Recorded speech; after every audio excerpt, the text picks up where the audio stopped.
ir, si les parece, ir comenzando y sobre todo ir presentando a la doctora Elena Saola. Claro. Sí, muchas gracias, Gaby. Bueno, pues sí, tengo mucho gusto en presentarles a la doctora Elena Saola Garrido. Ella es doctora en antropología social y psicoanalista. Es profesora e investigadora del Centro de Investigaciones y Estudios Superiores en Antropología Social. Sus líneas de investigación son violencia, delincuencia, instituciones policiales y penitenciarias, delincuencia de jóvenes. Pertenece a la red de especialistas en seguridad pública. Fue representante designada por UNICEF para representar a México ante la reunión internacional para la elaboración de la Convención sobre los Derechos del Niño en 1989. Tiene muchas publicaciones que son un referente para discutir problemáticas de violencia contra la niñez, de explotación sexual comercial de niñas, niños y adolescentes, de personas en los centros de reclusión. Su última publicación, creo, es esta de Adolescencia, Vulnerabilidad y Violencia, que es la que nos va a presentar ahora. Bueno, es consultora del proyecto Alianza Global para poner fin, o fue consultora del proyecto Alianza Global para poner fin a la violencia en contra de niños, niñas y adolescentes de la Organización de las Naciones Unidas, que hemos visto aquí, ¿verdad? Fue miembro del Comité Asesor Especializado del Sistema de Justicia Penal para Adolescentes de la Comisión Nacional de Seguridad, integrante del grupo de expertos para la elaboración de la Encuesta Nacional de Adolescentes en el Sistema de Justicia Penal del INEGI y miembro del Consejo Consultivo Ciudadano para la Política de Población del Consejo Nacional de Población. Bueno, estos son solo algunos de los espacios en los que Elena comparte los resultados de sus conocimientos, de sus investigaciones. Entonces, me encanta de Elena que es una gran investigadora, pero que también tiene una incidencia en las realidades que va conociendo y que va analizando. Pero yo sí quiero decir que lo más valioso de Elena para mí, en términos mucho más humanos, es esta empatía que logra con toda la población con la que trabaja, ¿verdad?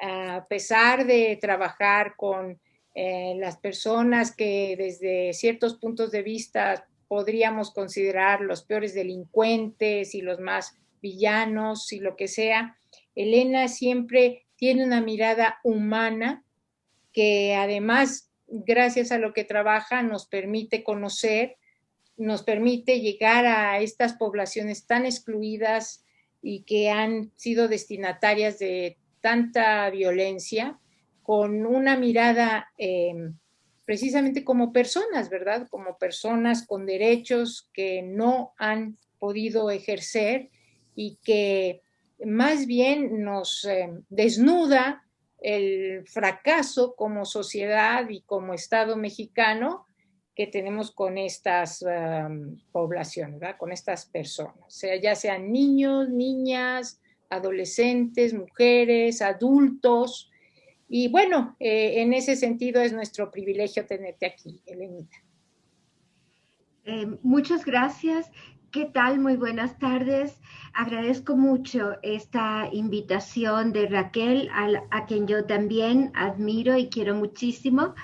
Y agradezco esta generosa presentación y esta oportunidad de estar esta tarde con todas y con todos ustedes. ¿Me podrías decir, Raquel, cuánto tiempo tenemos para calcular también un espacio para el diálogo? Sí, Elenita. Tendríamos 1 hora y media, es la idea. Ajá, ok. O sea, terminar a las 2. Sí. Ok, perfecto. Ok, Pues entonces vamos a dar comienzo a esta presentación, al final de lo cual, bueno, me encantará poder escuchar sus preguntas, comentarios, inquietudes.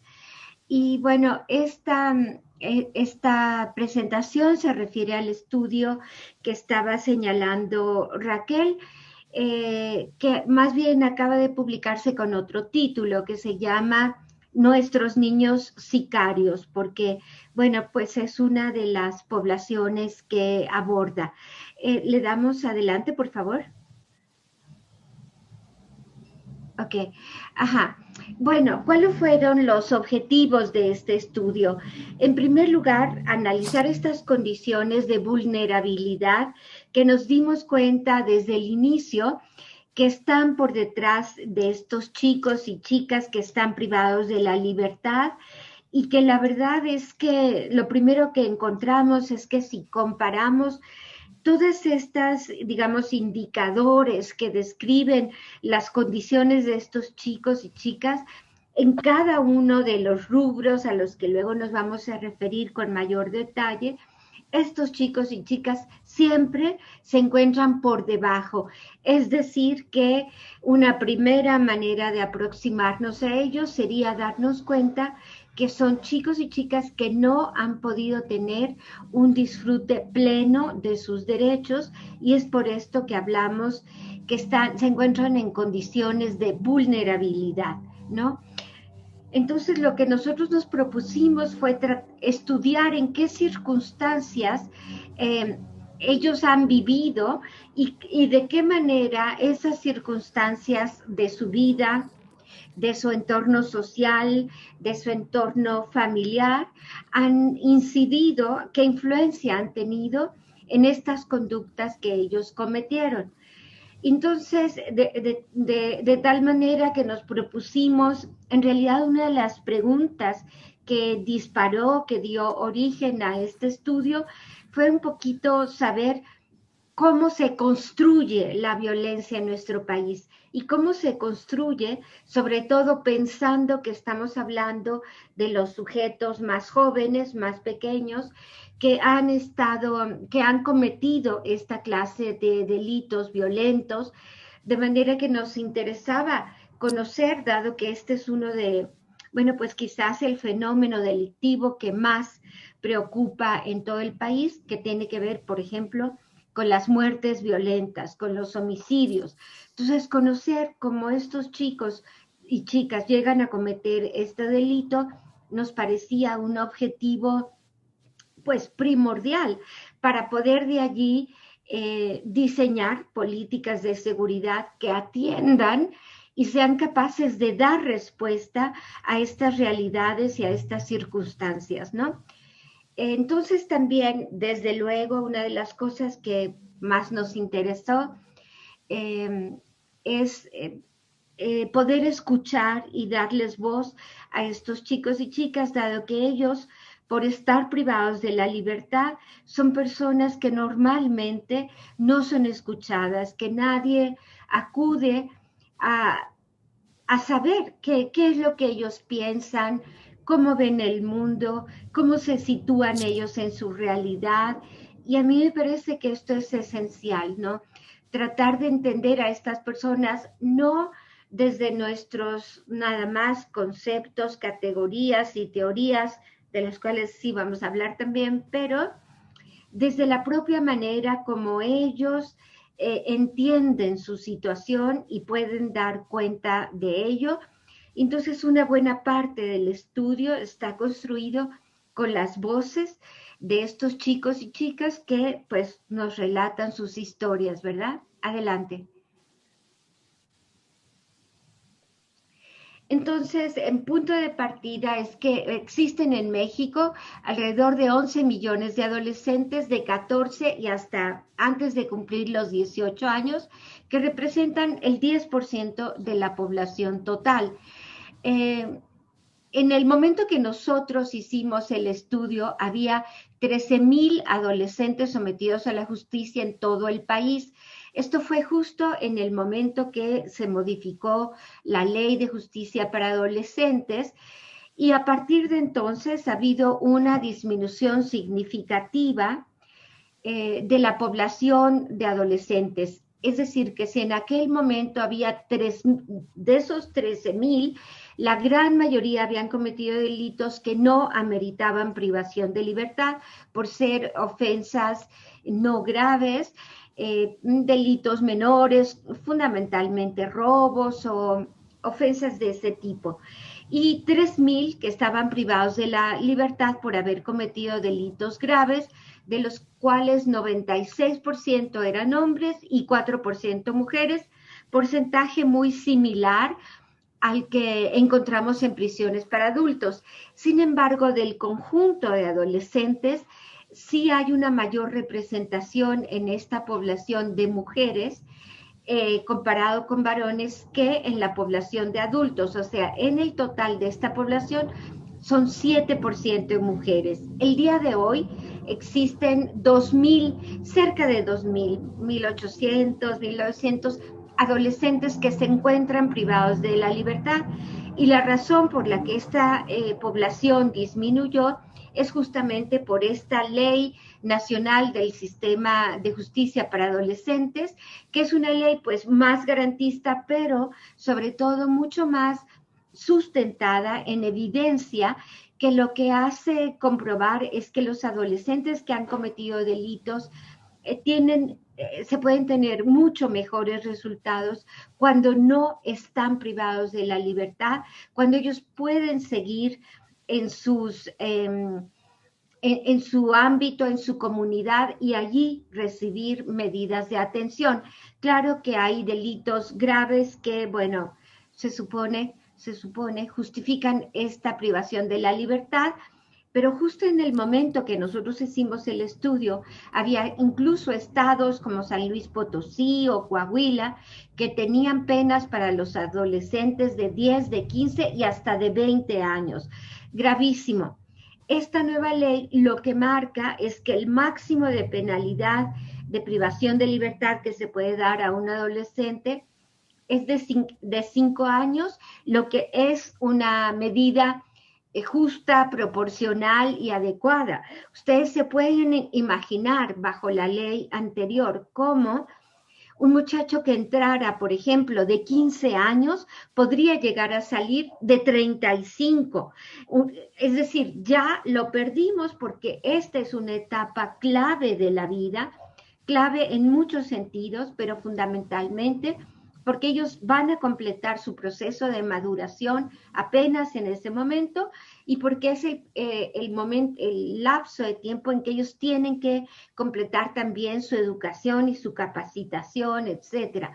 Y nosotros si internamos a esos chicos por tanto tiempo, porque a veces vemos esas reacciones en diferentes comunidades cuando se comete un delito grave, digamos que la gente tiende a pensar que la manera de resolver esos delitos es alzando las penas, y esta no es una manera nunca de resolver las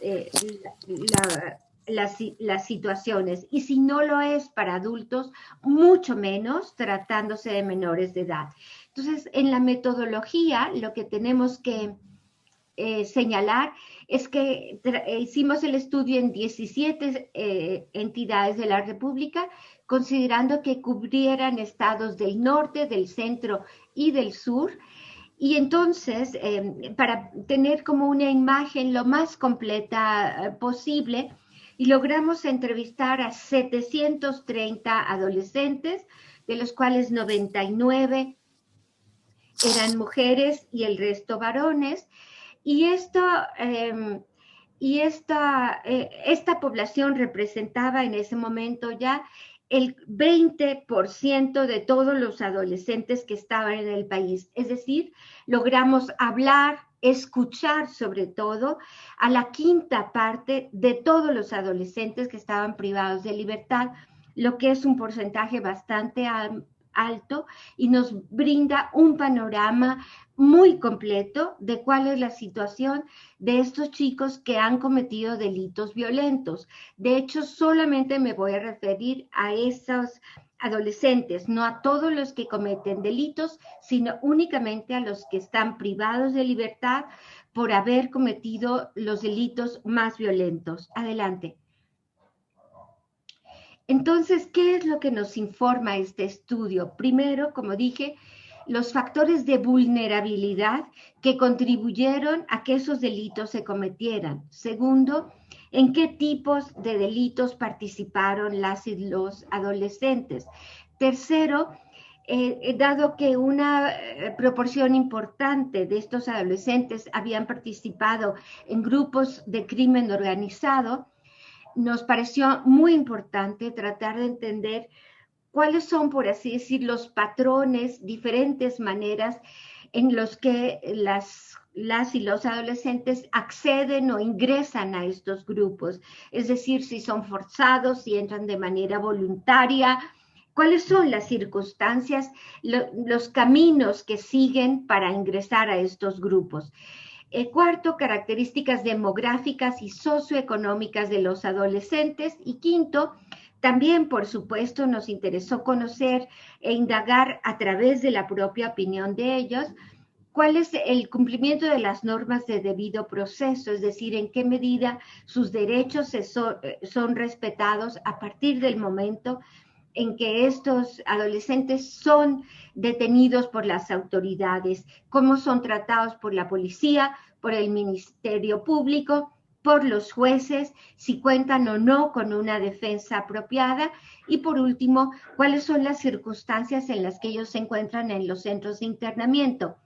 Hay que decir que en el momento que hice el estudio había 54 centros de internamiento, pero en este momento hay en el país aproximadamente 47 centros para internamiento de adolescentes. Es decir que, como ya dije, y esto tiene que ver con la disminución de la población que se observa en chicos y chicas que estén internos. Adelante.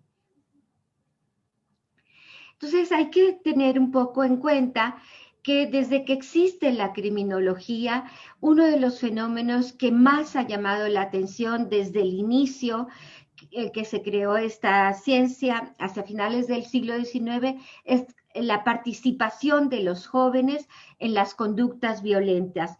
Desde casi los inicios sabemos que la mayor parte de las personas que cometen delitos violentos son jóvenes. Y entonces, a lo largo de esta historia de la criminología, se han expuesto diversas teorías para tratar de encontrar una explicación a estas conductas. Entonces, como sabemos, originalmente las primeras teorías durante la criminología de corte positivista hablaban de factores de tipo individual, fundamentalmente de tipo biológico, después un poco también psicológico, y entonces pensaban que estaba únicamente en la persona, inclusive en sus antecedentes hereditarios, que la razón por la que cometía esos delitos violentos tendrían que encontrarse allí. Después estas teorías se desecharon, aunque lamentablemente en algunos países como en el nuestro todavía siguen teniendo un peso importante y se ve esto en lugar de, como más se vio a lo largo de la historia, pues también tienen un peso las teorías socioestructurales que explican que también tiene que ver la estructuración de la sociedad, la desigualdad, la pobreza, o sea, factores de índole económica también tienen que ver y factores de índole social, en este caso como procesos sociales que tienen que ver. Y también las teorías que son llamadas como del etiquetamiento, que quiere decir, bueno, se selecciona a determinado grupo social y esos son los jóvenes a los que se asigna una etiqueta, porque en el fondo, pues el delito es una creación social, es decir, el delito no es un hecho natural, sino que es un hecho que está dado por la existencia de códigos que determinan que determinada conducta es un delito, pero cuando uno analiza quién elabora esos códigos y qué intereses reflejan esos códigos, uno se da cuenta que siempre reflejan los intereses de las clases dominantes, que son los que deciden que el ataque a la propiedad, a los bienes, al orden público, en el caso de los intereses políticos, esas son las faltas y esos son los delitos.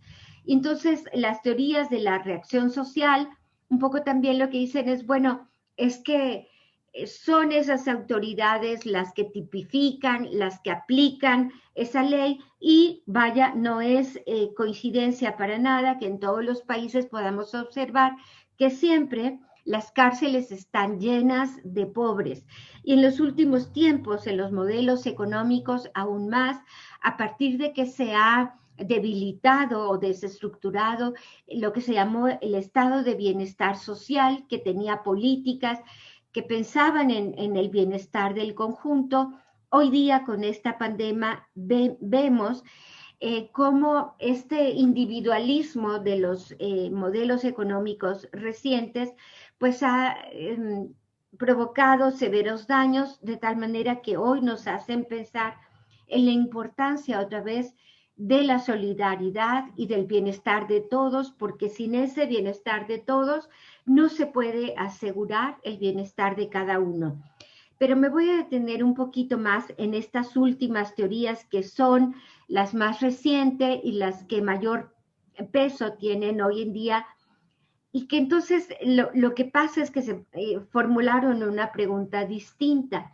En lugar de preguntarse quiénes son los que cometen delitos, lo que pasaron a preguntarse es por qué la gran mayoría de la gente no comete delitos o qué es lo que hace que una persona se desista, porque digamos la tendencia natural del ser humano, la tendencia natural es hacia la disminución del dolor y el incremento del placer. Y si no hubiera límites que la sociedad impusiera a eso, cada quien intentaría maximizar su placer y disminuir su dolor. Pero entonces, ¿qué es lo que se hace que desista una persona de cometer delitos? Adelante. Bueno, acá un poquito, ahorita vamos a las teorías del desistimiento.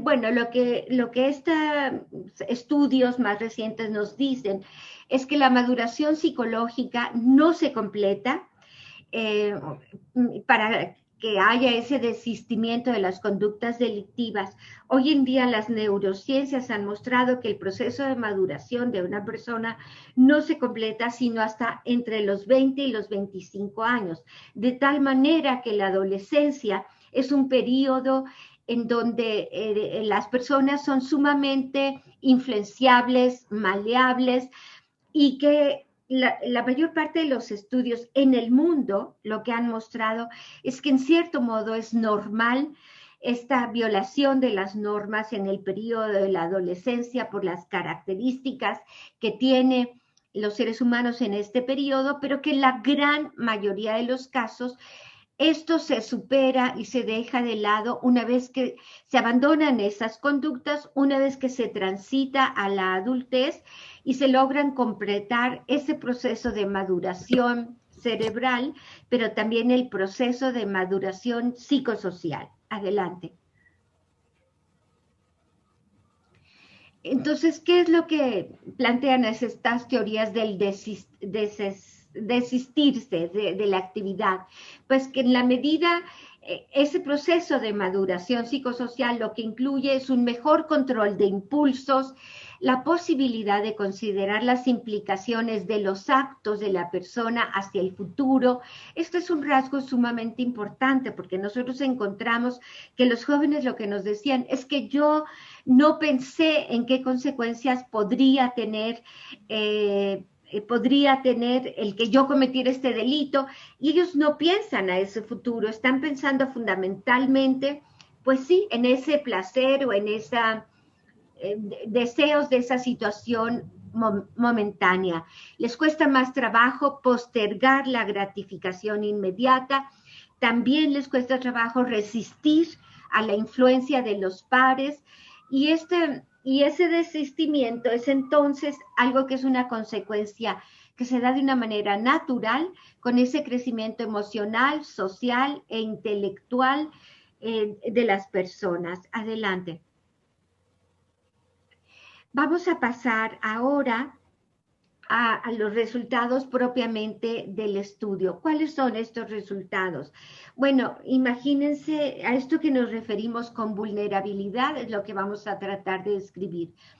62% de estos chicos y chicas que estaban internados contaban con padres que se habían separado.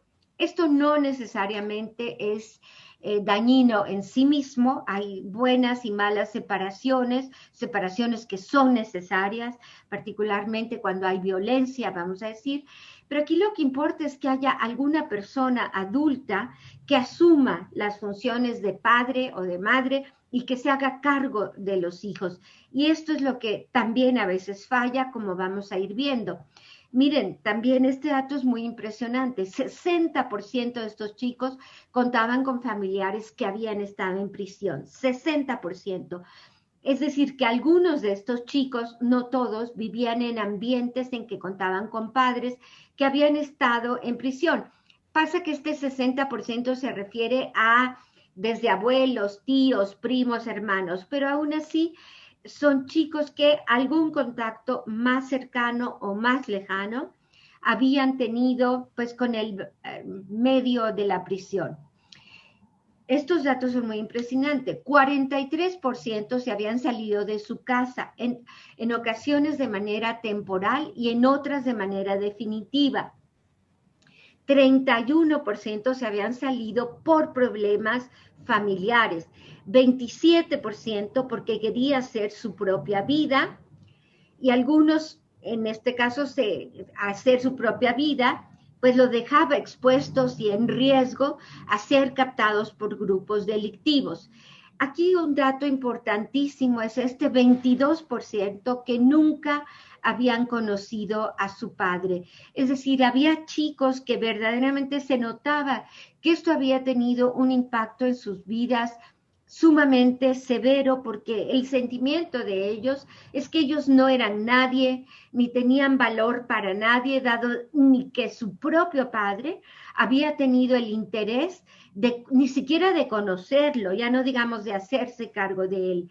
Entonces sí, parece que para algunos chicos esta sensación de no ser nadie, de no tener valor, pues también los empuja a hacer cualquier cosa porque pues ¿qué más da? No hay nadie ante los ojos de alguien que ellos quisieran como quedar bien ante alguien. No están esos ojos, no está ese acompañamiento.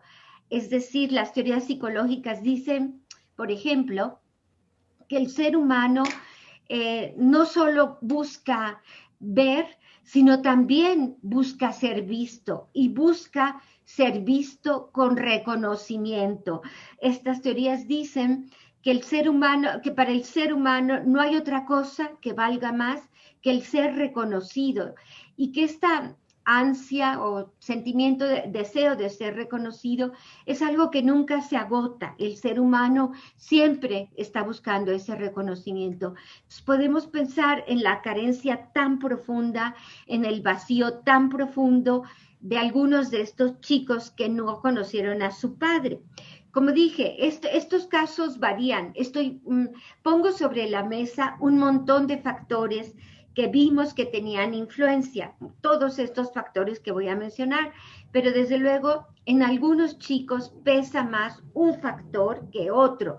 Por ejemplo, estos chicos que nunca tuvieron un padre, puede ser que haya alguno que no tuvo padre, pero tuvo un abuelo, un tío, un hermano que sí se ocupó de él. Entonces, no en todos tuvo ese mismo efecto demoledor que sí pude ver que tenía para algunos. 5% no conocieron a su madre y 30%, este es un dato muy importante, padecieron algún tipo de descuido o negligencia. Y este 30%, que es muy alto, es casi una tercera parte, es muy grave porque existen también teorías que se llaman Adverse Childhood Experiences, que lo que indagan es cómo estas experiencias adversas durante la infancia son capaces de predecir o de explicar el comportamiento futuro. Entonces yo lo que hice fue indagar muchísimo acerca de esa primera infancia, pues ahora sí que ellos apenas salieron de la infancia y están justo en la adolescencia, están como mucho más próximos a todas esas experiencias que tuvieron durante la infancia. Y vamos a ver ahorita qué fue lo que indagamos. Adelante. Entonces, aquí vemos 40% sufrieron maltratos físicos frecuentemente, 34% padecieron insultos o humillaciones o humillaciones frecuentemente. Y hay que decir que a veces no solamente el maltrato físico influye, sino esta manera en que eran despreciados, humillados, les ponían apodos.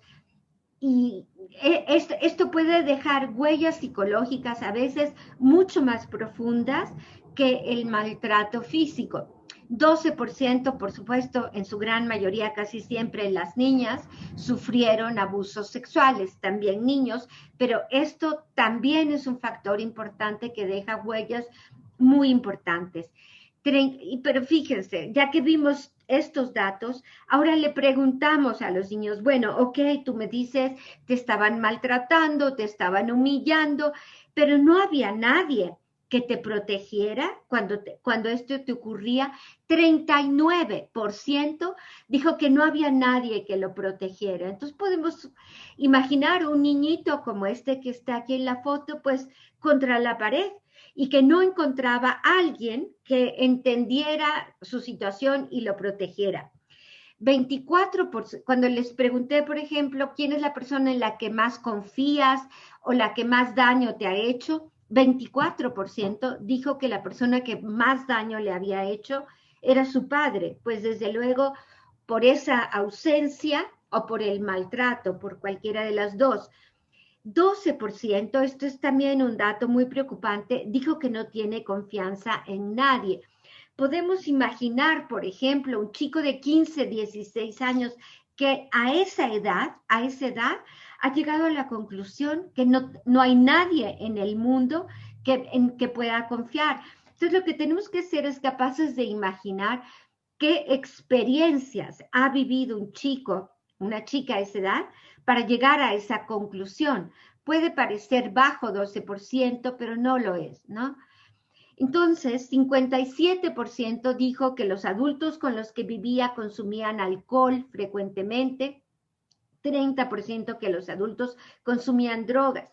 Y desafortunadamente, aquí lo que estamos viendo y lo que vemos es como no solamente digamos, deficiencias importantes por parte de la familia que no fue capaz de proveer todo lo que el niño necesitaba, no porque sean malas personas, no porque no quieran a sus hijos, sino porque estos padres también se encuentran en situaciones muy difíciles o muy precarias. A veces ellos trabajan largas jornadas con un salario muy bajo que no les alcanza ni para sobrevivir, llegan a casa agotados.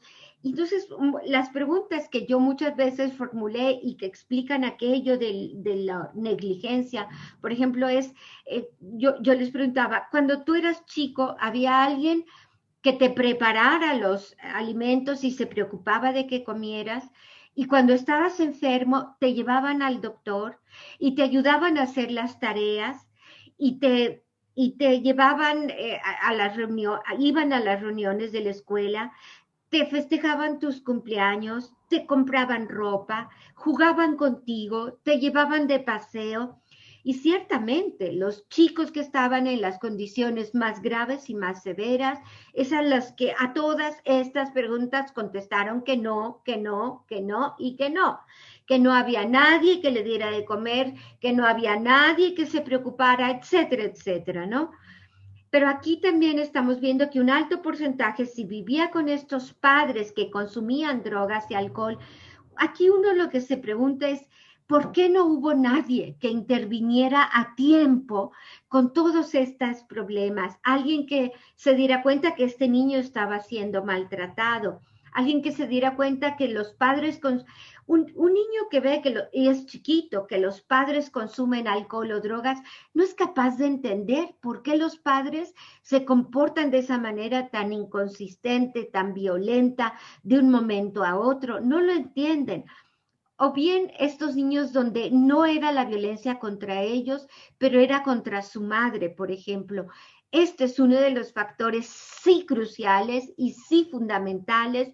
Si ustedes me apuran y me aprietan y me dicen qué influye para que un niño sea un niño sicario, hay muchos factores como estamos viendo, no uno solo, pero uno de lo que es fundamental es esa violencia de género. Si un niño tiene 5 o 6 años y a esa edad ese niño sistemáticamente ve que patean, humillan, golpean, hieren a su madre, eso es un factor absolutamente deshumanizante, desestructurante para un niño a esa edad, un niño que está en esa edad, en formación, en crecimiento.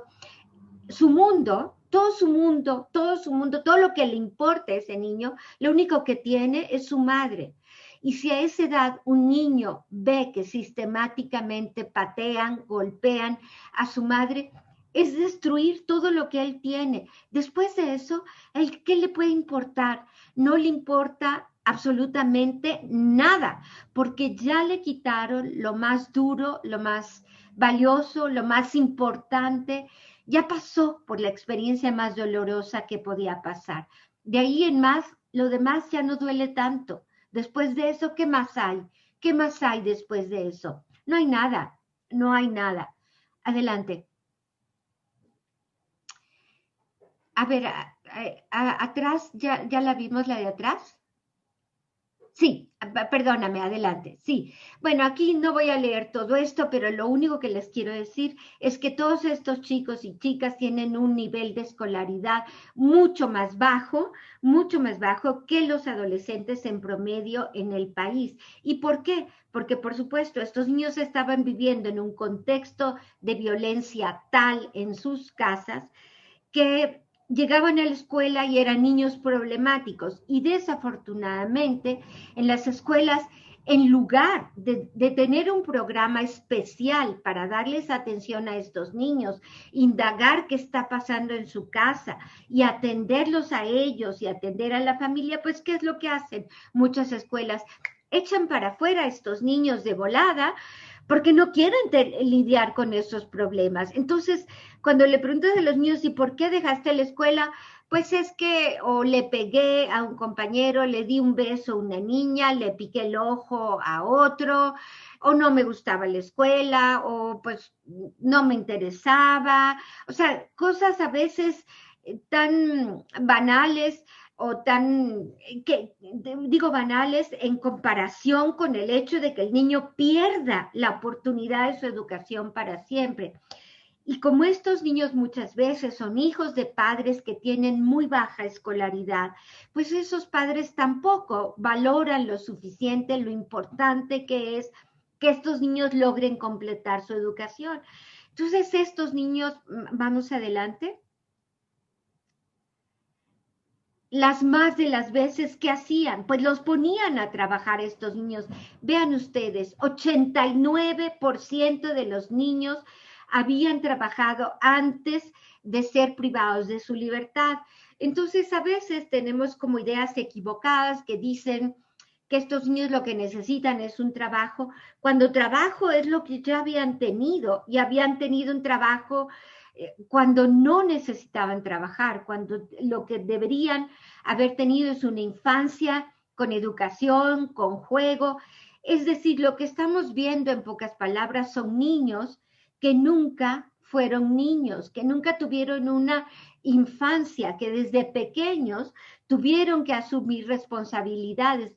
Fíjense que 37% de ellos había trabajado desde antes de cumplir 12 años.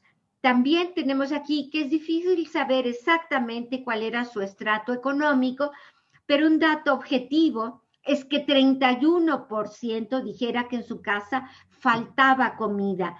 Ese es un dato que nos habla de pobreza extrema, 31%. Los otros podían tener una posición más o menos, pero lo que quiero decir es que no es solo la pobreza o la posición económica lo que orilla a estos niños. Puede ser un factor que se sume, pero que se añade a otros factores. Adelante.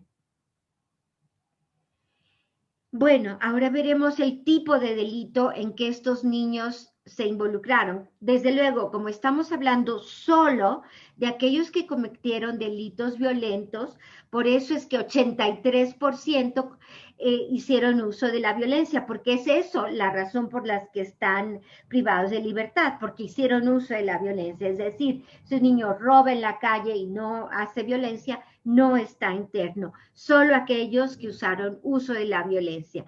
Entonces, pero sí vemos índices muy graves. 34% fueron acusados de homicidio, 24% por robo con violencia, 13% por secuestro y 35% ya habían sido detenidos, o sea que eran reincidentes, y 16% dijo ser inocente del delito que lo acusaron. Inclusive a veces decían, bueno, de este delito que me acusan soy inocente, pero otros sí los había yo cometido, ¿no? Entonces, bueno, vemos que es un sistema de justicia, bueno, que tiene las características un poco que antes señalé o que vamos a señalar más adelante. Entonces, con respecto a este 34% de los niños, adelante, que cometieron el delito de homicidio, nosotros nos dimos cuenta que si bien un abogado podría decir, bueno, todos estos cometieron homicidio, sí, pero no todos están en una misma situación. Aquí, por los relatos de los propios chicos y chicas que nos narraron sus historias, nos dimos cuenta que 35% cometieron ese homicidio porque formaban parte de un grupo de la delincuencia organizada que sistemáticamente les ordenaba hacer esa clase de conductas. 27% formaba parte de una pandilla y 38% cometieron esos homicidios en circunstancias de conflictos interpersonales.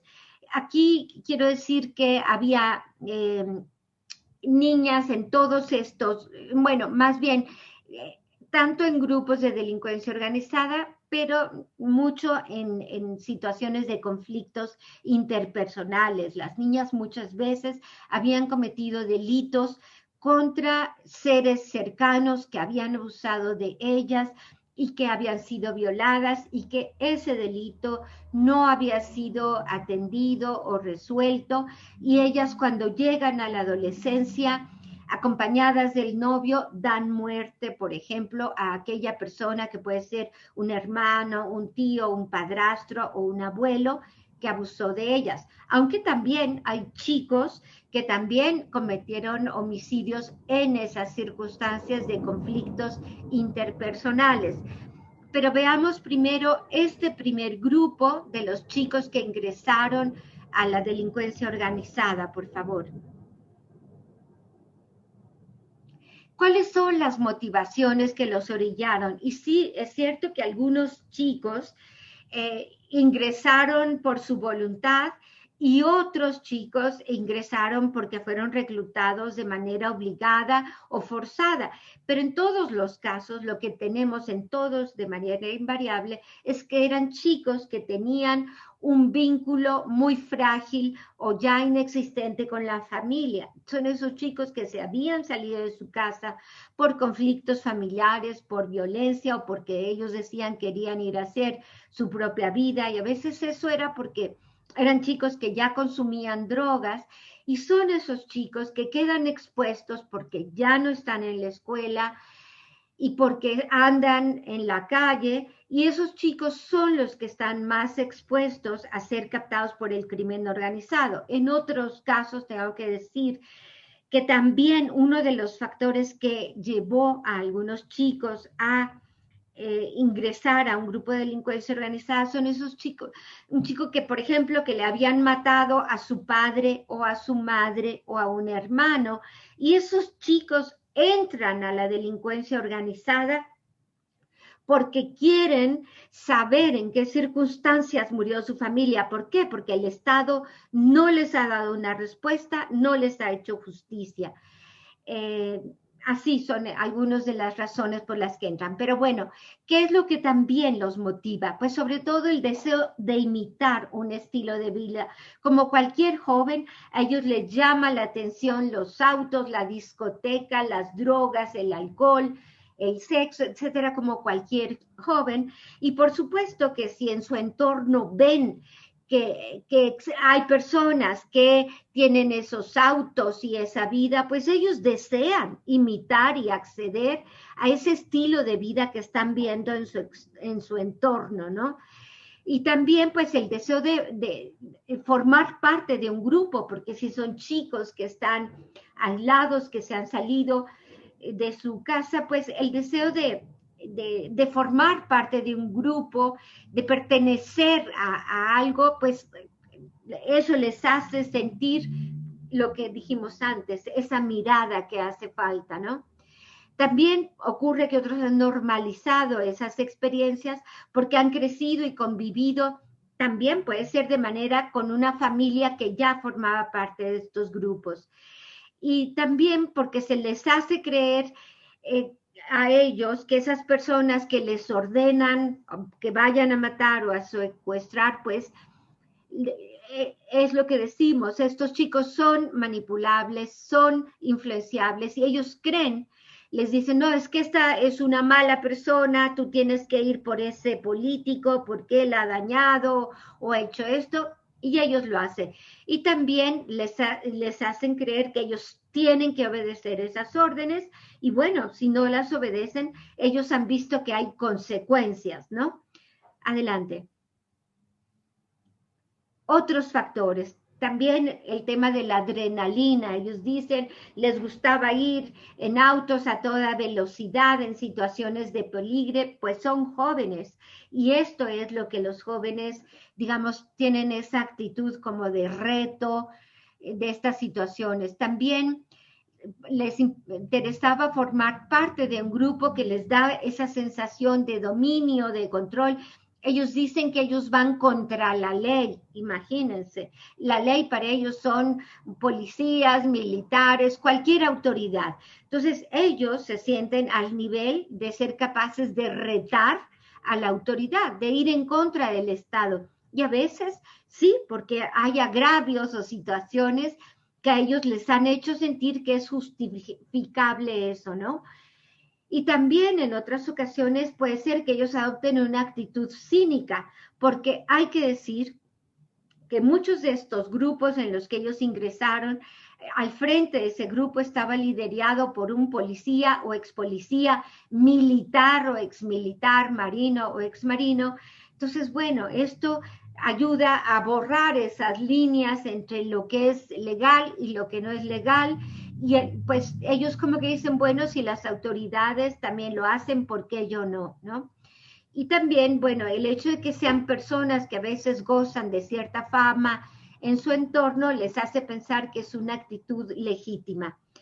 Y bueno, esto que dijimos antes, la inmadurez que ellos tienen y que ellos dicen, bueno, se me hizo fácil, no pensé en las consecuencias, yo quería saber lo que se siente, quería tener lo que ellos tienen, me llamaban la atención las armas, los vehículos. Estas son algunas frases que se repiten con mucha frecuencia. Adelante.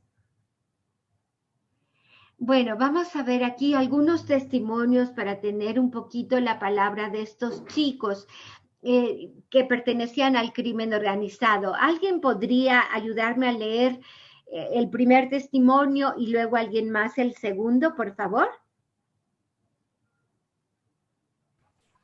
¿Puedo leerlo, doctora? Adelante, adelante. Testimonios. Al principio me involucré en la delincuencia por unas amistades, pero lo que me permitió continuar fue porque no quise regresar a mi casa por orgullo, por los conflictos que teníamos a causa de que yo consumía drogas y no me gustaba que me dijeran qué hacer. Entonces, uno necesita dinero, y cuando estás rodeado de esas amistades, te parece fácil. En ese momento así lo piensas porque te orillan a hacerlo y en ese momento no te das cuenta, no piensas. Primero empecé a vender drogas y luego los homicidios. Siempre va a haber personas que se van a dejar influenciar por esos grupos. Uno se deja influenciar por dinero y por problemas familiares, pero también porque no nos orientan. Muy bien. ¿Alguien puede leer el segundo? ¿Me permiten? Sí, adelante. Cuando me salí de la escuela, unos vecinos me daban para beber y marihuana. Después me contactaron con policías y ellos me llevaron con el grupo. A los 11 años me integré al Cártel del Milenio y a las 12 me llevaron a vivir con ellos. El grupo lo integraban de 6 a 8 personas, casi todas mayores de edad, y vivíamos en la misma casa. Mi trabajo consistía en levantar, secuestrar y ejecutar. Ellos elegían a las personas y yo cumplía con lo que me dijeran que había que hacer. Realicé muchas ejecuciones y levantones y participé en algunos secuestros. Cada mes me pagaban mínimo 15,000 pesos y después de cada trabajo me daban alguna cantidad. Una vez fueron 50,000 pesos. Muchas gracias. Bueno, yo creo que estos, aunque sean breves testimonios, como le digo, el libro está construido de muchas de estas historias, pero aquí solamente me interesaba pues ilustrar y sobre todo mostrar la diferencia de cómo no es lo mismo esta clase de homicidios que cometen de manera sistemática niños que se convierten en sicarios a muy temprana edad que los homicidios cometidos en otras circunstancias. Vamos a avanzar, por favor. Ya no podemos leer estos, avanzamos, vamos hacia las pandillas. Las pandillas es un fenómeno distinto. Aquí, ahorita les digo, aquí son 27% de estos niños se unieron a una pandilla porque son niños que están en la esquina de su casa, están, que van y beben o juegan deportes con los amigos y a veces también consumen droga y a veces una pandilla se enfrenta con otra pandilla. Esto es un fenómeno muy bien estudiado y muy común en todos los países de América Latina y sobre todo lo que se ha señalado es cómo esto responde a la necesidad que tienen los adolescentes de pertenecer, de asociarse, de adquirir una identidad con un grupo. O sea, lo que se ha dicho es que la pandilla brinda a sus integrantes una comunidad emotiva. O sea, si están todo el día fuera de su casa y en su casa no encuentran ni interés ni respuesta a nada, pues ellos buscan este grupo, es una familia sustituta que satisface las necesidades afectivas del joven y le provee dignidad, además de un sentido y una forma de vida. Entonces, estos chicos pueden haber cometido un homicidio, eso, en una riña, pero no fue algo planeado, algo sistemático, una actividad a la cual se dedicaban, como ocurre en los grupos de crimen organizado. Vamos a escuchar un testimonio de niños de pandilla. ¿Alguien que me ayude a leer? Yo puedo leer. ¿Leo? Sí, por favor. Sí. Un chico dice, jugábamos, íbamos a fiestas, nos drogábamos y peleábamos con otra banda.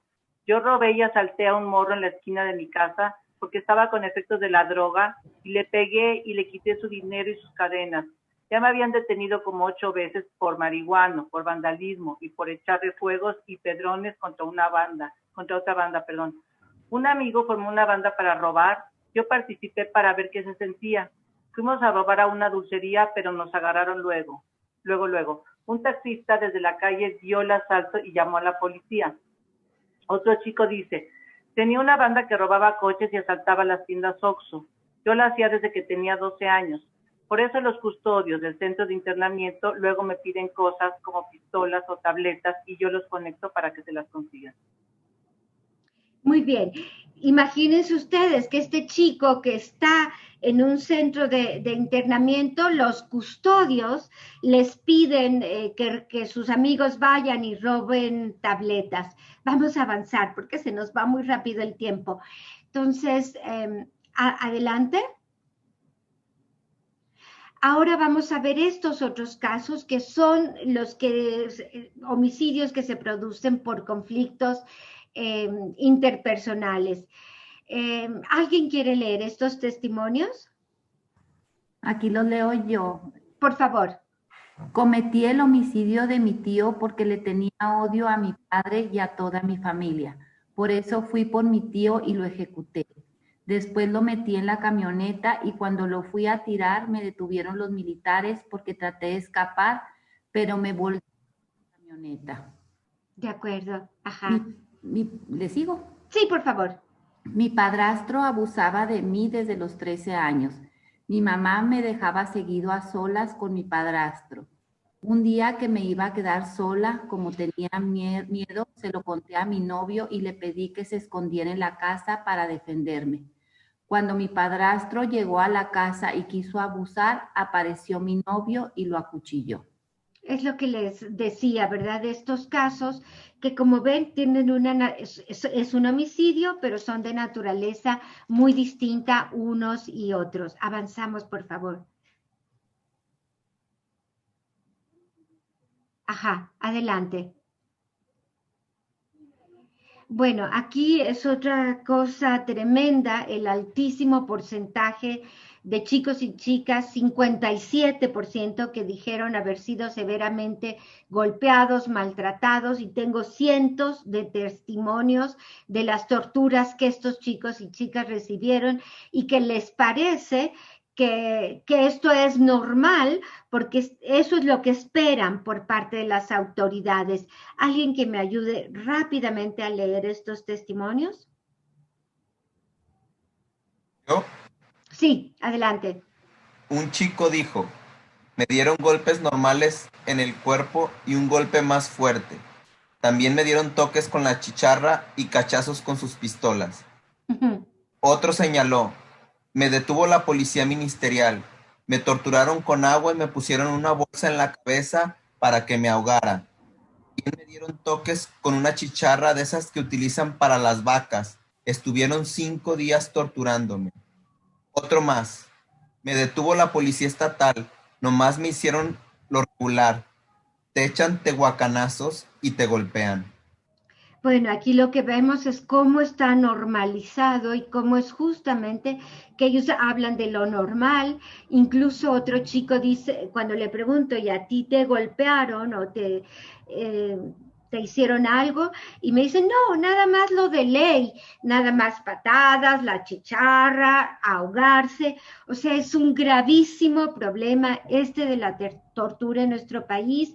Y por cierto, si nadie debe ser torturado, mucho menos los menores de edad. Entonces, esto sí es algo muy preocupante porque pues de ninguna manera es forma de invitarlos a que ellos sean personas respetuosas de las leyes si ellos reciben este trato por parte de las autoridades. Adelante.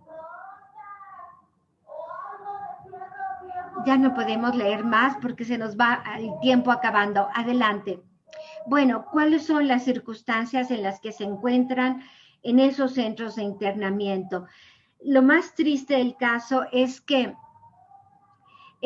ellos, pues otra vez, como son chicos que nunca han sido sujetos de derecho, esta sería una manera de definirlos, ellos no se sienten con derechos. Entonces cuando les dices, ¿y cómo te tratan aquí en el centro? ¿Cómo estás? Bueno, pues regular o bien, o sea, no, realmente no se quejan porque no son conscientes de que son sujetos de derecho precisamente. Algunos sí dijeron que les gustaría que les impartieran más cursos porque desde luego que las actividades son pobrísimas, repetitivas, les imparten el taller una y otra vez y se termina y luego vuelven a comenzar. O sea, nunca ha sido una prioridad dentro de las políticas de seguridad el invertir en estos establecimientos, en estos jóvenes, y es justamente en esta edad y en este momento cuando más posibilidades habría de que estos chicos salieran adelante. Entonces tenemos personal muy mal pagado, a veces con vocación, a veces no, pero no tanto como la ley dice que tendría que ser personal especializado, pero ¿cómo va a ser un personal totalmente especializado si se les pagan salarios verdaderamente de miseria? Esa es la verdad. En muchos centros los chicos están muertos de hambre, o sea, no se toma en cuenta que son adolescentes, lo que un adolescente necesita comer no se toma en cuenta. Y bueno, estos chicos dijeron que extrañan a su familia, que a veces se sienten solos, tristes, aburridos. Y una cosa muy linda es que de ellos lo que desearían salir, contrario al imaginario público, que creen que estos chicos quieren salir para ser el mayor delincuente del país, no es cierto. Estos chicos solo anhelarían salir para poder estar con su familia o para poder ellos crear una familia. Un tema importante es que 22% de estos chicos ya son padres o madres, o sea, todo el tema del embarazo adolescente. Y el tema también es que en estas instituciones muchas veces no les dejan estar en contacto con su pareja o con sus hijos, lo cual es gravísimo porque permite que ellos reproduzcan en sus hijos, pues, digamos, no el ser responsables frente a esa paternidad o maternidad. Entonces sería muy importante que en los centros les promovieran qué clase de padres y madres quieren ser, porque muchos de estos chicos lo único que anhelan es ser un buen padre, es ser una buena madre. Miren, yo aquí con mucha pena no voy a poder completar la presentación porque ya no tengo tiempo y me interesa sí escuchar sus preguntas o sus inquietudes. Alguien preguntó dónde puede conseguir el estudio y es este.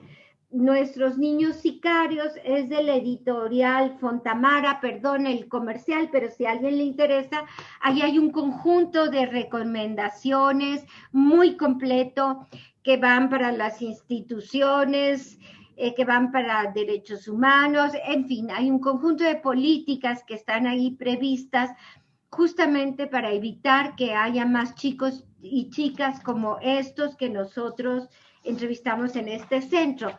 De manera que sí, ahora me gustaría escuchar sus preguntas, cuestionamientos, comentarios o lo que gusten. Muchísimas gracias, doctora. Como es costumbre, recuerden que quien quiera participar, pues puede hacérnoslo saber a través de la herramienta de la manita o ponerlo en el chat. Entonces, adelante, quien quiere participar.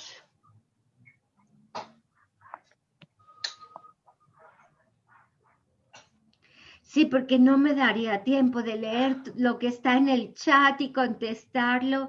Y también me disculpo porque recibí algunas preguntas previamente.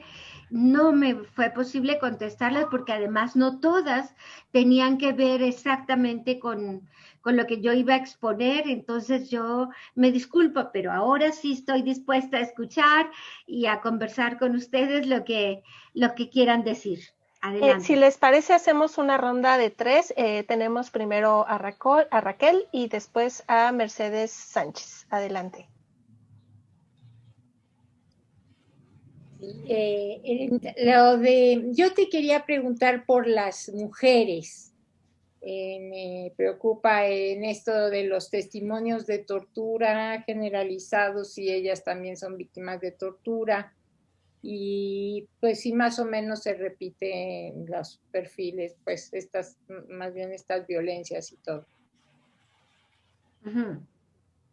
Okay. Adelante, Mercedes, y después Ana María de la Rosa. Elena, buenas tardes.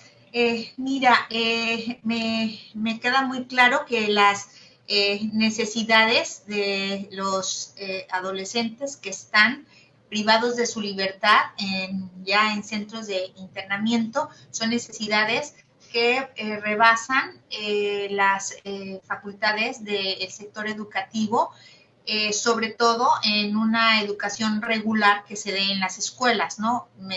Hay programas que se insertan ahí para garantizarles su derecho a continuar su educación. Pero mi pregunta concreta es, dentro de las escuelas estos chicos que sí van a la escuela, porque dentro de los estadísticas que decía, solamente el 5% no asistieron a la escuela, yo te preguntaría, ¿existe algún programa o conoces de programas, Elena, en donde se pueda capacitar a los maestros para poderles sensibilizar y que la escuela no sea un ente que los excluya, que los discrimine con todas estas realidades y condiciones que viven, sino al contrario, sea un ente que los incluya, los ayude, ¿verdad?, a toda la satisfacción de estas necesidades de pertenencia emocionales? ¿Existen estas experiencias de formación? Y si conoces, me gustaría compartirlas. Gracias. Sí. Antes de Ana María, hay unas preguntas en el chat sobre en Michoacán y la violencia que viven en zona caliente. La pregunta es, ¿cuál sería su propuesta para esta zona de gran conflicto en el territorio? Tenemos otra pregunta en relación a la mayoría, son sus padres, hombres de familia que pasan con adolescentes que están en situación de embarazo y son detenidas antes de dar a luz. Los bebés en su caso se irían a CAS. Hay otra pregunta de Jorge Larios, ¿cómo reinsertar solamente de forma satisfactoria a una persona adolescente que ha cometido reiteradamente delitos graves como homicidios y secuestros?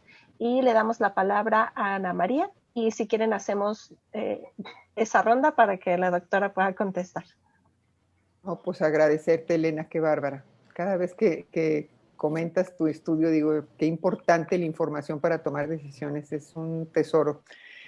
Yo fíjate que ahora que nos tocó reflexionar en este módulo sobre adolescentes en conflicto con la ley y con la experiencia que tenemos en Chihuahua, me pregunto cuál debería ser el papel de la Procuraduría de Protección.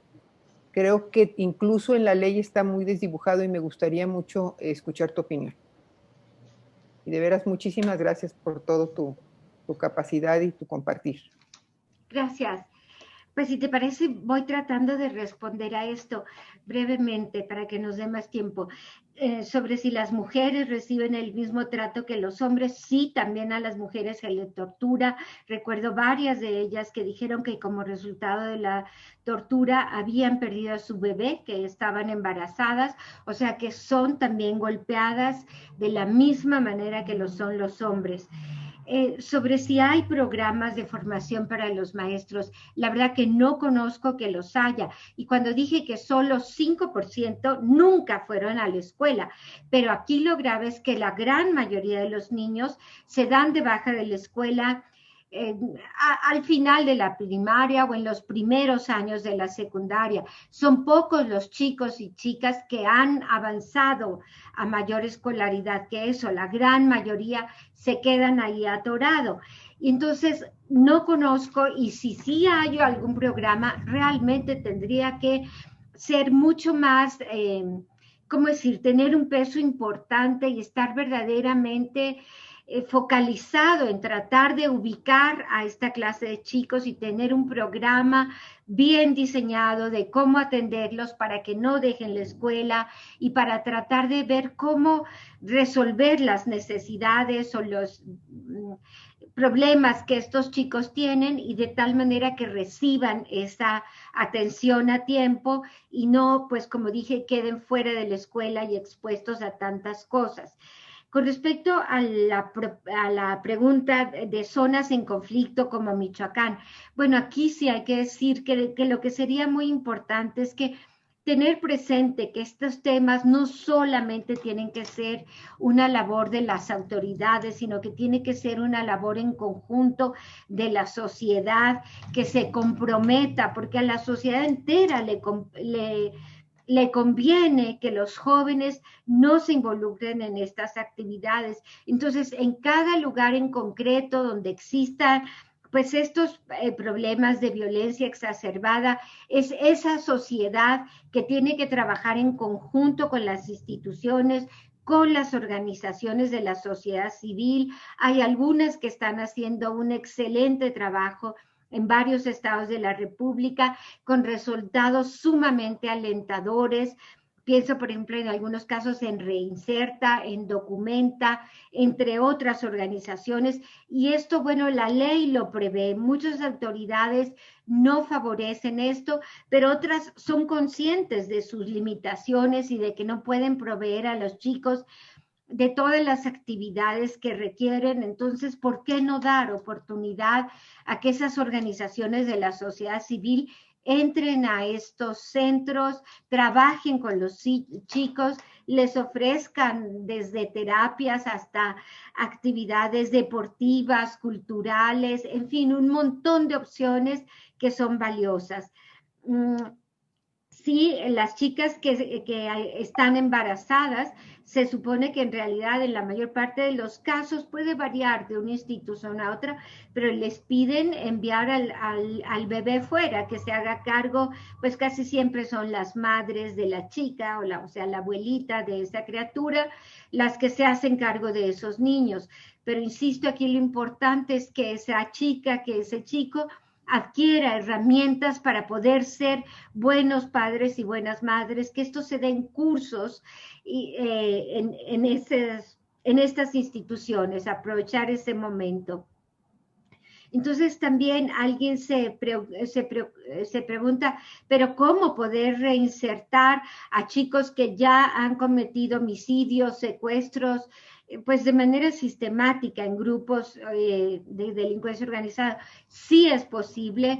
Yo no voy a decir que el 100% de los niños son rehabilitables, la gran mayoría lo es, pero claro, siempre que se cuente con los elementos que se requiere de apoyo para poderlos sacar adelante. Como son chicos de una problemática muy seria que requieren, por tanto, al personal que cuente con las habilidades, con las capacidades, con la especialización que se requiere, pero también fundamentalmente, y lo que es, eso sí es imprescindible, que esos chicos cuenten con el apoyo de una familia. Y en muchas ocasiones sí sucede que chicos que ingresan y que tenían un vínculo muy problemático con la familia, hay familias que comienzan a trabajar con el chico una vez que ingresa y a darse cuenta un poquito de toda la problemática que vivieron y cómo eso ha influido en el chico, y están dispuestos, pero sin ese apoyo, ya sea de la familia o de algún otro adulto que se comprometa con él cuando el chico sale, pues será más difícil. Ahora también CIPINA ha estado promoviendo en conjunto con diversas organizaciones programas de desmovilización, que implica que estos chicos que estuvieron en algún momento comprometidos con el crimen organizado no pueden ser lanzados a la calle una vez que terminan de cumplir su sanción, así nada más como si nada. Necesitan como redes de protección, ya sea que se vayan a vivir a otra parte, en fin, muchas estrategias para que ellos no vuelvan a ser captados por el mismo grupo, e incluso muchas veces matan a estos chicos. Ha ocurrido porque como que no había conciencia de eso, entonces lanzaba al chico a la calle porque ya terminó de cumplir su sanción y vamos a la calle. No, ahora hay mucho más conciencia de la importancia de seguirlo protegiendo cuando sale para que no regrese a ese ámbito y para que tenga otras opciones de vida. Con respecto a lo que señala Ana María, ¿cuál debe ser el papel de la Procuraduría? De las Procuradurías, se llama Procuraduría del Menor, creo, todavía, ¿verdad? ¿O no? De protección. De protección, perdón, sí, me quedé todavía con el nombre anterior. Bueno, pues yo creo que, no sé si la pregunta es en la teoría o en la práctica, porque en la teoría, en la ley dice muy bonito y muy claro todo lo que deben hacer estas instituciones, pero cuando uno llega y compara cuál es la realidad, pues hay una distancia enorme. Entonces lo que tendríamos que exigir es que esa distancia, que pues siempre de algún modo va a existir, el deber ser y el ser, pues se acorte y las instituciones cuenten con los recursos que necesitan para realmente poder desempeñar su función y que no quede nada más en el papel lo que una procuraduría sí debería hacer. E insisto, está también como que yo me di cuenta que los centros también varían mucho porque hay directores que verdaderamente tienen un compromiso con las chicas y chicas y a pesar de tener pocos recursos se esfuerzan y buscan que los maestros lleguen y den clase el horario completo, aunque en la gran mayoría de los centros solo van por 1 hora, por 2 horas, pero cuando hay un director que se compromete realmente, pone a trabajar a todo el personal y que los chicos incluso los fines de semana estén haciendo actividades, no estén sin hacer nada. O sea, como que depende mucho de esa pues capacidad de gestión de cada uno de los funcionarios para llegarse de los recursos que les faltan, a ver cómo hacen relaciones con empresarios, ¿qué les cuesta a los empresarios poder donar cosas tan simples como pares de tenis, pelotas, para que los chicos jueguen? A veces ni siquiera eso tienen, ni siquiera eso tienen. Entonces yo diría, bueno, sí, claro, las instituciones deben de cumplir con lo que dice la ley, qué fácil, ¿no? El tema es que haya la voluntad política de los funcionarios a cargo para que hagan que eso funcione, ¿no? Muchas gracias, doctora. Todavía tenemos más preguntas y quien quiera hacerlo a micrófono abierto nos lo puede hacer saber también por la herramienta de la manita. Yo quería preguntarle, pensando en que es un tema multifactorial y pensando justo en las teorías desde socioestructurales, en esta delitos por portación de rostro que se le llama, ¿qué tanto juega justamente esta construcción social del adolescente delictivo para que cometan estos delitos? Y tenemos otras preguntas.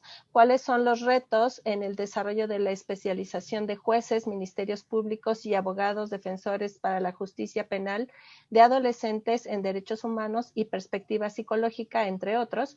¿Qué estrategias se han realizado para superarlos? Daniel Ponce nos dice, en algunas capacitaciones que desde la Secretaría Ejecutiva de Disciplina Nacional a algunos centros de internamiento encontramos que el personal custodio estaban ahí como castigo, como pena por indisciplina o por problemas de corrupción. En síntesis, les damos como sociedad y como Estado lo peor a estos adolescentes que tienen la última oportunidad para reinsertarse. Otra pregunta, estoy buscando, aquí está. Me gustaría saber si considera que el actual gobierno está haciendo algo sobre esta situación y en caso negativo, ¿cómo hacer llegar al gobierno la preocupación de urgencia para hacer algo por esta situación? Y pues felicitaciones y agradecimientos. Muchas gracias. Tenemos una solicitud de palabra de María Bravo. Adelante, María. Hola, muy buenas tardes a todos y todas y muchas gracias y felicidades por la ponencia. Bueno, para ser breve, solo comentar que en nuestra comisión se ha analizado mucho la importancia o este componente del sistema en materia de prevención de adicciones en las y los adolescentes. Uno de sus argumentos es que muchas veces ellos, cierto grupo en esa comisión identifica que las adicciones son como la puerta para que entren a estos grupos delictivos o los adolescentes cometan algún delito. Nosotros reconocemos, yo trabajo en el sector salud, reconocemos la importancia de sí trabajar toda esta parte de la prevención de las adicciones, pero no sé si en su experiencia sí sea esta parte como tan fuerte vinculante a que las adicciones son la apertura para que se involucren y cometan los delitos, o está más, influyen otros factores, no digo, ya los hemos visto, pero ¿cuál es su opinión? Muchas gracias. A ustedes. Entonces doy respuesta a estos, ¿verdad?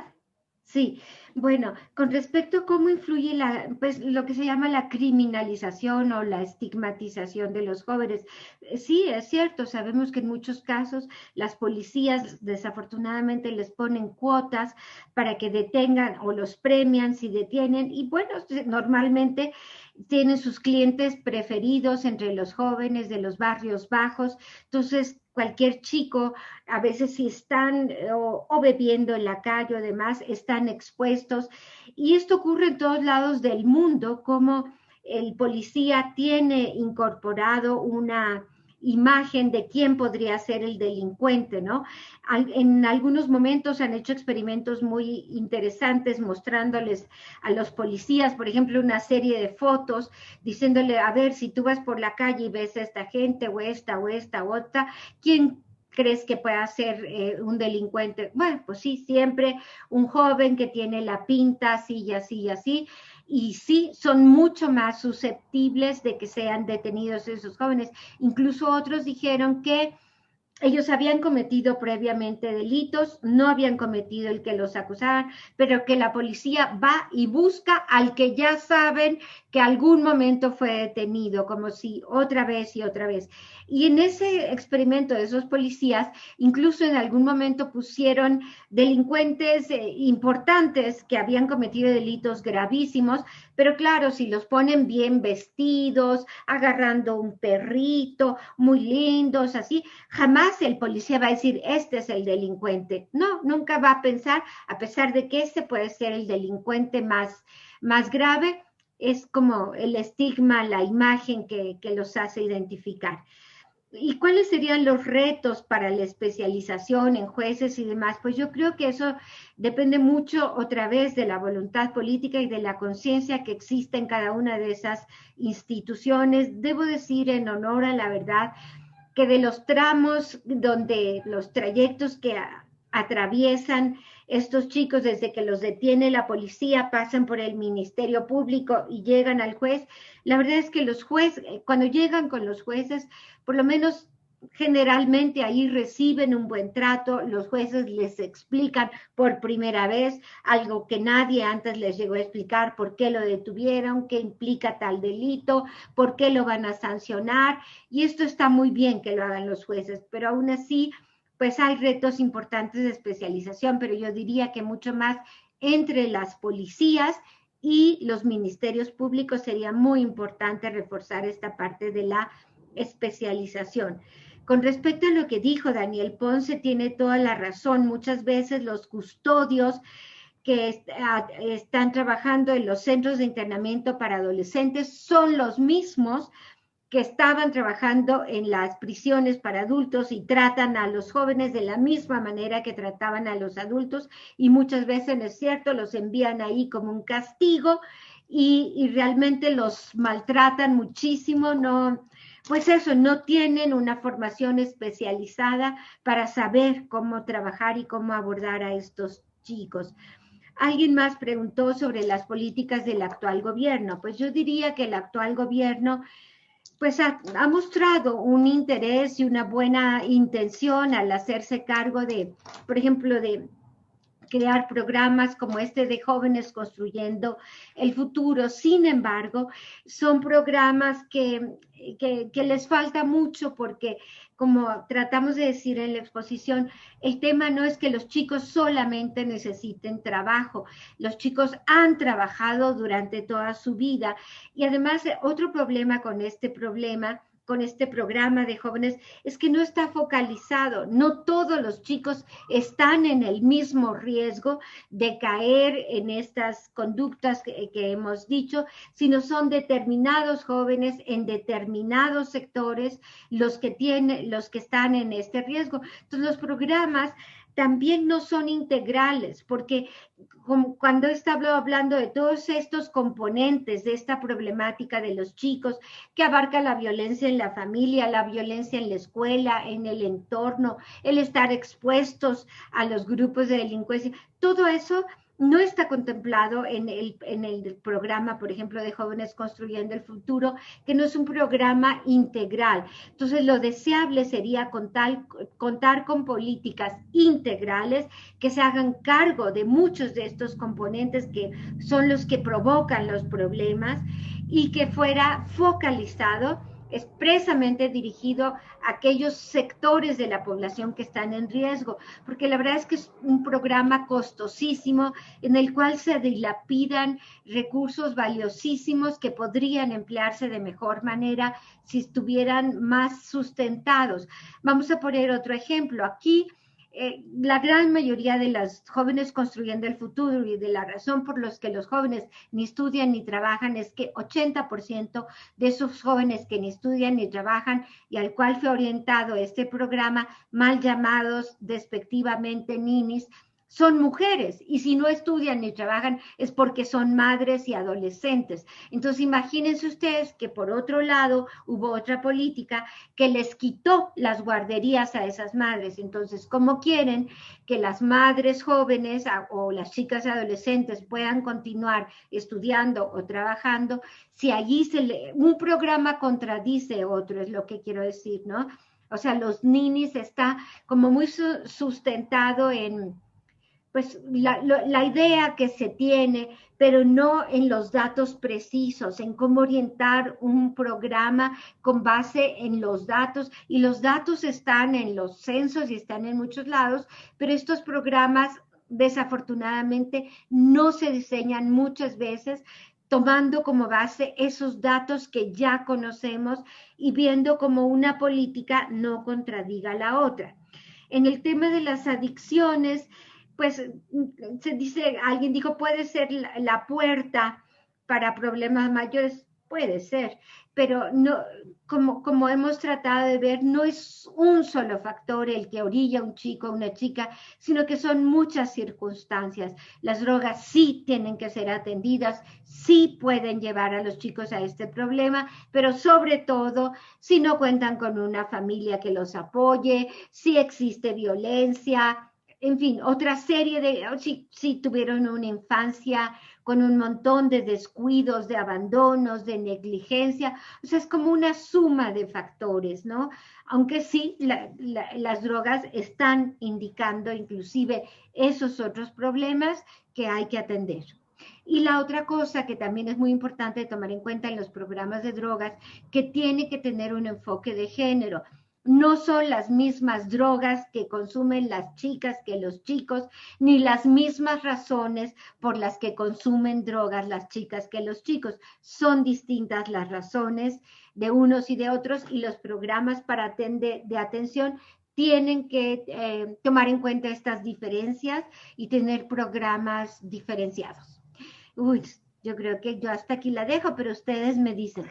Pues sí, doctora, ya solamente tenemos una pregunta y tiene que ver con el papel de las procuradurías de protección en los procesos penales en los que se encuentran involucradas las y los adolescentes, debido a que en la práctica, nos dice María de Jesús Pérez Hipólito, en la práctica las decisiones son tomadas sin tomar en consideración a las mismas. Y pues después de esta pregunta le pediríamos que nos dé un mensaje de cierre de este tremendo seminario. Perfecto. Pues sí, es muy cierto que las procuradurías, como antes dijimos, tendrían que ser capaces de ejercer su papel, porque desafortunadamente muchas veces los jueces emiten una sentencia en función del caso y ven que este niño, pues sí, necesita educación y capacitación, y sería bueno un programa para adicciones y otro para manejar su sexualidad y la violencia, y los jueces diseñan unas sentencias preciosas. No sé si ellos se lo crean que se van a cumplir. Espero que no, que sean conscientes de que los centros tienen muchísimas deficiencias y muchas de esas cosas que ellos prescriben en su sentencia no se cumplen porque esos programas no están disponibles en el centro donde va a ir el chico o la chica, y es allí que las procuradurías de protección podrían tener una gran influencia en asegurarse que realmente se cuente con todo eso que el chico necesita.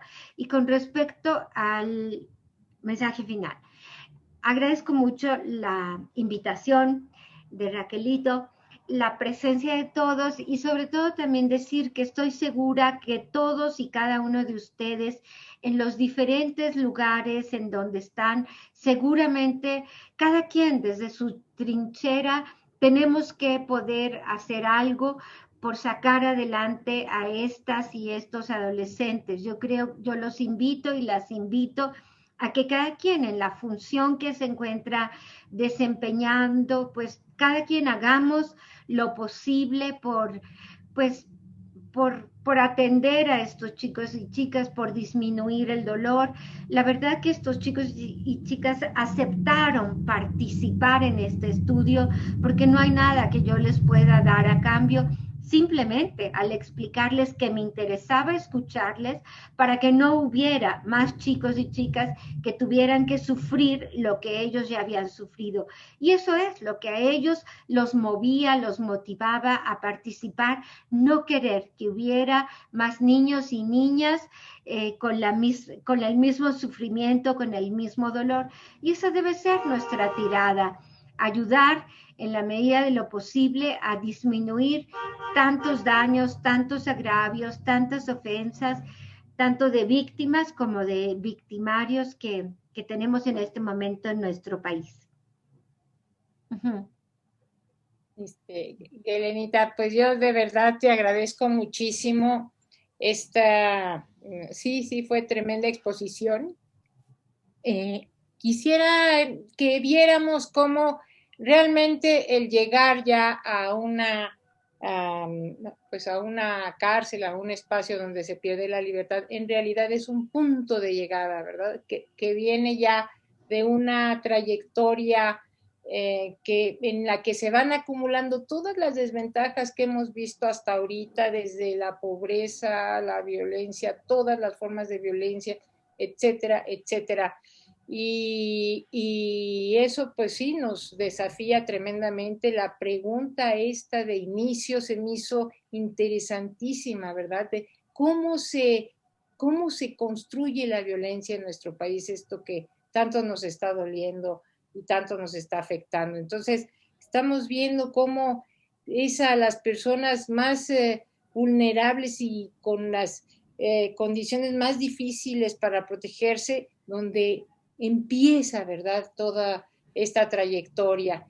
Y bueno, sí, nos quedamos con muchos retos desde el sistema. Yo creo que esto último que dice Elenita, bueno, ¿qué nos toca? ¿Qué nos toca? No solo para ya el punto de llegada, sino para que no se llegue, ¿verdad? Es que es el gran desafío.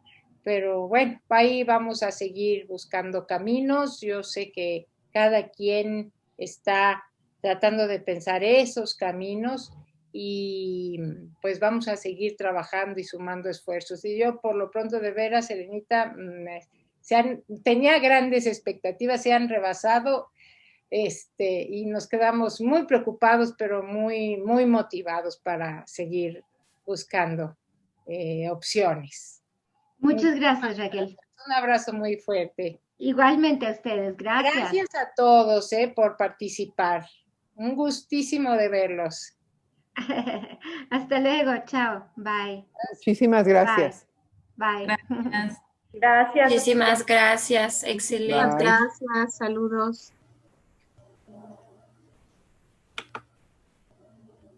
Gracias, Gaby. Muchas, muchas gracias.